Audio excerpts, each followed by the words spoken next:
বাহাদুর শাদী ৬ নং ওয়ার্ডের উদ্যোগে মাদক বিরোধী এক বিক্ষোভ মিছিলের আয়োজন করা হয়েছে। শুক্রবার জুমার নামাজ আদায় করে দক্ষিণ খলাপাড়া বাইতুন্নুর জামে মসজিদের ইমাম শাহাদাত হোসেন পলাশীর সভাপতিত্বে ও প্রকৌশলী কামরুজ্জামান শামীমের সঞ্চালনায় এই মিছিল অনুষ্ঠিত হয়। মিছিলে প্রধান অতিথি হিসেবে উপস্থিত ছিলেন আসাদুজ্জামান মাস্টার ও বিশেষ অতিথি হিসেবে উপস্থিত ছিলেন প্রকৌশলী মোশাররফ হোসেন।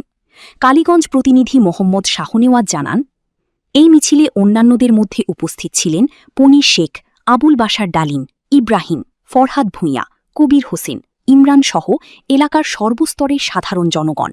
মিছিল পূর্বে বক্তব্যে প্রধান অতিথি বলেন, আমরা চাই এই দেশ থেকে, এই এলাকা থেকে মাদক নির্মূল হোক। যারা মাদক বিক্রি করে, যারা মাদক সেবন করে, তাদের সাথে আমাদের কোনো সম্পর্ক বা কোনো কিছুই নেই। মাননীয় সংসদ সদস্যের দৃষ্টি আকর্ষণ করছি, একই সাথে প্রধানমন্ত্রীর সহযোগিতা কামনা করছি।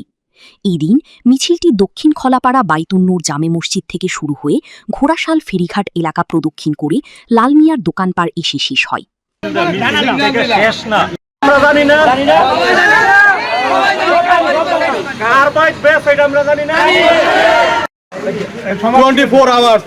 সময় যদি তারা মাদক ছাড়ে, তাইলে আমাদের মিডিয়া কর্মীদের যারা ওনাদের মূল্যবান সময় নষ্ট করে অক্লান্ত পরিশ্রম করে আমাদেরকে সময় দিয়েছেন,